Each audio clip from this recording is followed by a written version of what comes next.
Muy bien, abrimos un nuevo bloque ya con la presencia, como siempre en forma remota, del economista Luis Secco para analizar los hechos más destacados en materia económica de estos últimos días. Luis, ¿qué tal? ¿Cómo andás? ¿Qué tal? Gracias por invitarme. Bueno, gracias a vos por atendernos.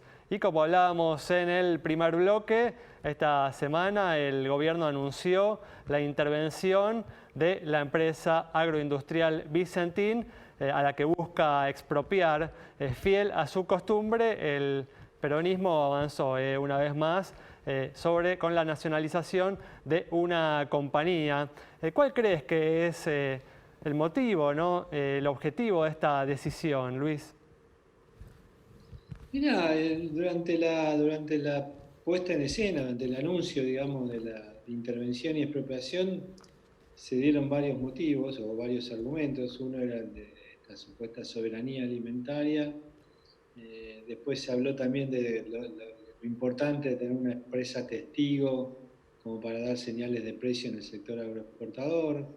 Eh, Mi sensación es que, a ver, primero te digo lo que pienso clave en la historia argentina es el Estado no sabe administrar empresas. O sea, eso está clarito, digamos. O sea, cada vez que se hizo cargo de una compañía, lo que se generaron fueron déficits en esa compañía que financiamos a través de lo que sería la tesorería de la nación, entonces transferencia del tesoro. Así que me temo, no sé qué va a pasar en estas circunstancias, pero me temo que puede pasar algo igual. Y segundo, tanto el argumento de la soberanía alimentaria como la de una empresa testigo en el sector agroexportador me parece que es un poco tirado de los pelos, en tanto en cuanto recordemos que los negocios de Vicentín son básicamente las exportaciones. Entonces uno podría decir, bueno, por ahí hay un objetivo implícito que es de asegurarse de alguna manera un control más férreo sobre la liquidación de divisas del sector exportador, usando a Vicentín como,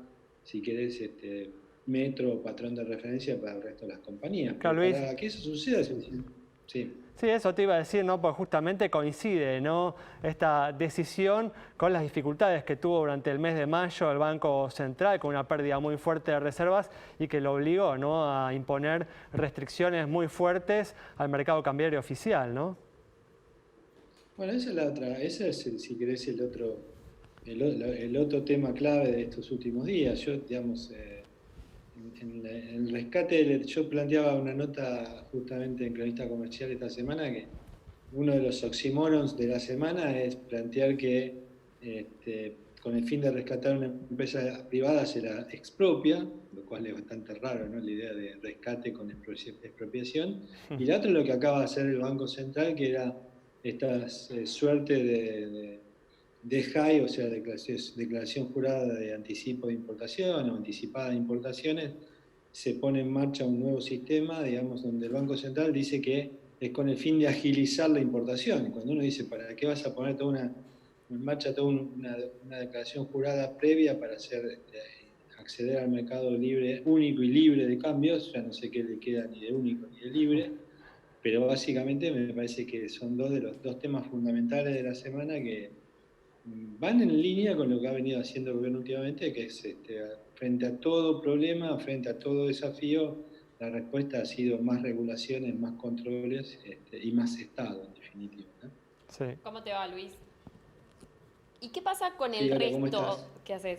Con el resto de la economía y más allá de estos dos temas tan importantes, pero en el día a día, más allá de lo que vemos, de lo que sabemos, algún dato, algo que pueda marcar una diferencia con hace un mes, alguna perspectiva y más allá de la deuda o no deuda, ¿qué nos puedes decir en ese aspecto? Mira, lo que se empieza, digamos, lo que tuvimos en abril fue un mes básicamente, y yo te diría, lo extendería por ahí a la primera semana de mayo, hubo sectores de la economía argentina que estuvieron en cero, básicamente, ¿no?